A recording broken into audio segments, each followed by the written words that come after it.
कपास के लिए कौन सी मिट्टी सर्वाधिक उपयुक्त मानी जाएगी? कपास के लिए सबसे बढ़िया मिट्टी कौन सी? काली मिट्टी। कौन सी? काली मिट्टी। और राजस्थान की सबसे उपजाऊ मिट्टी कौन सी? काली मिट्टी भी उपजाऊ, लेकिन सबसे उपजाऊ मिट्टी जलोढ़ मिट्टी। ठीक है, कहाँ है ये अपने पूर्वी मैदानों में पाई जाती है। किस मिट्टी में नाइट्रोजन की कमी होती है किंतु लोहे, फास्फोरस, चूना और पोटाश की प्रचुरता होती है? ये कछारी मिट्टी, कछुआ, पता नहीं मुझे क्यों कछुआ कहना है। ध्यान रखो कि नाइट्रोजन की कमी है, लोहा, फास्फोरस, चूना और पोटाश की अधिकता है। लोहा, फास्फोरस, चूना और पोटाश की अधिकता पाई जाती है इसमें। ठीक है, कछुए को मान लो लोहे के डिब्बे में पैक करके गिफ्ट का, जितना यूनिक होगा ना उतना ध्यान रहे। ठीक है, लोहे, फास्फोरस, चूना और पोटाश की प्रचुरता। आज हमने कच्चे को लोहे के डिब्बे में बंद कर दिया। ठीक है, गलत। ठीक है, और मृदा की उर्वरा शक्ति को बनाए रखने के लिए, तो कछारी है ना, तो मृदा की उर्वरा शक्ति को बनाए रखने के लिए कौन सी खाद सबसे बढ़िया मानी जाती है? गोबर खाद, है ना। और पीली मिट्टी क्षेत्रों में बोई जाने वाली फसल है चावल। पीली मिट्टी क्षेत्रों में बोई जाने वाली फसल, पीली मिट्टी में चावल। देखो चावल तो पीले नहीं सफेद पसंद कर जाते हैं, ऐसे कर देते हैं। किस मिट्टी में लवण की मात्रा अधिक होती है? लवण कहाँ पे अधिक होगा? रेत, है ना। रेत नमक के दाने की तरह होती है, ऐसा कर दिया है। वैसे तो लवण ही होती है, सिंपल सा है। किस मिट्टी में लोह अंश सबसे ज्यादा होता है? अभी हमने पढ़ा नाइट्रोजन, वो कछारी, लेकिन कुछ और हो गया है। मिश्रित लाल। लाल क्यों है? क्योंकि लोहे का रंग, लोहे की उपस्थिति के कारण लाल हो जाती है, ऐसा है। किस मिट्टी में चूना और नाइट्रोजन की कमी होती है? ये है अपने लिटराइट मिट्टी। लेट क्यों आए भाई आप? चूना खरीदने गए, पापा ने कहा कि दीपावली आ रही है तो घर की पुताई करनी है, तो चूना लिया, उस वजह से लेता है। ओके, लेटराइट मिट्टी, चूना और नाइट्रोजन की कमी। ठीक है, निम्न में से कौन सी मिट्टी में नमी रोकने की विशेष गुण होते हैं? कौन सी मिट्टी में? काली मिट्टी बहुत बारीक होती है, बहुत चिकनी होती है, तो बहुत सारी मिट्टी पानी रोक लेती है, पकड़ लेती, इधर से सप्ताह से पानी को पकड़ लेती, गीली हो जाती, बहुत बारीक कण है इसके। शायद इसे बेटा है कि बेटा, लेकिन काली मिट्टी में नमी सोखने की क्षमता सबसे ज्यादा होती है। बड़ी मिट्टी में नहीं होती है, बारीक मिट्टी में होती होगी, इसका मतलब मुझे ये कंफर्म है कि दरदरी मिट्टी में नमी सोखने की क्षमता उतनी नहीं होती रेत वगैरह में, तो इसका रिवर्स है ना। राजस्थान के किस हिस्से में मध्यम काली मिट्टी पाई जाती है? काली मिट्टी हाड़ोती में ही होती है। सेम का मतलब क्या होता है? काली मिट्टी हाड़ोती में, हाँ सेम का मतलब क्या होता है? जलमग्नता की समस्या, इतना पानी की खेत भर गया है पूरा पानी से। ठीक है, राजस्थान की सर्वाधिक उपजाऊ मिट्टी कौन सी? वर्टिसोल्स। वर्टी किसको कहते हैं? वट वृक्ष को कहते हैं ना, वट को कहते हैं। तो राजस्थान की सर्वाधिक उपजाऊ मिट्टी कौन सी? ये है भाई अपने, वट कहाँ होता है? वट का पेड़ कहाँ लगता है? सिर्फ और सिर्फ उपजाऊ मिट्टी में लग सकता है, सिर्फ उपजाऊ मिट्टी में लग सकता है।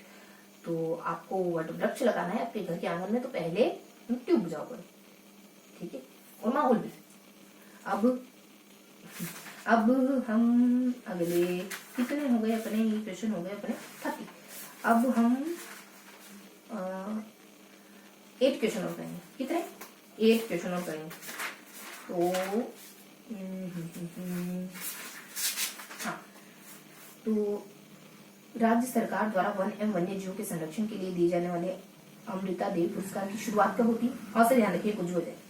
और से 3 से 4 94। सागवान किस अभ्यारण्य में, पता चल गया ना? और से अमृता का 3 और 94 का, और 1994 का 4। सागवान को किस अभ्यारण्य में संरक्षण दिया गया? सीता बता दिया, सागवान सीता ये तो पता है। और डेमोजोल क्रेन किस पक्षी को कहा जाता है? ये कहा जाता है कूर्जा को, कि जाओ कूर्जा तुम डेमो दो कि तुम कैसी कैटवॉक कर रहे हो। कूर्जा को आप कह रहे कि आप डेमो दो कि कैसी कैटवॉक करती हो, ठीक है, क्यों नहीं कहना पड़ा। कूट नामक प्रवासी पक्षी राजस्थान में कहाँ से आते हैं? चाइना से। कहाँ से आते? कूटो, समझ। आबू अभ्यारण्य में पाई जाने वाली लेंटाना झाड़ी मूल रूप से कहाँ का पौधा है? आबू अभ्यारण्य में पाई जाने वाली जो लेंटाना झाड़ी है वो लेंटाना अमेरिका जाएंगे कल, तो अच्छी नहीं निकाल, ठीक है। रेड डाटा बुक में उल्लेखित की गई फर्न तथा जंगली गुलाब की प्रजाति किस अभ्यारण्य में पाई जाती है? रेड डाटा बुक में उल्लेखित की गई फर्न और जंगली गुलाब कहाँ की है? अभी फूल देना था, तो प्रपोज करने के लिए फूल देना था, तो पीला फूल दे रहे, सफेद गुलाब दे रहे हो, पीला छोड़ो, सफेद गुलाब दे। तुम्हें किसी ने बताया कि रेड गुलाब लव का, ठीक है। अब आगे देखेंगे, गुलाब की प्रजाति किस अभ्यारण्य में पाई जाती है? आबू अभ्यारण्य, अभी ठीक है। वर्टी डिकिल पटेरा आबोएंसिस नामक वृक्ष विश्व में एकमात्र किस अभ्यारण्य में मिलता है? डिकिल पटेरा। पटेरा पटेरा मैंने किसको कहते हैं? जब चीजें बिखेर के बैठ जाते तो उसको कहते हैं पटेरा करना। तो ये है अपने आबो बहन आबो।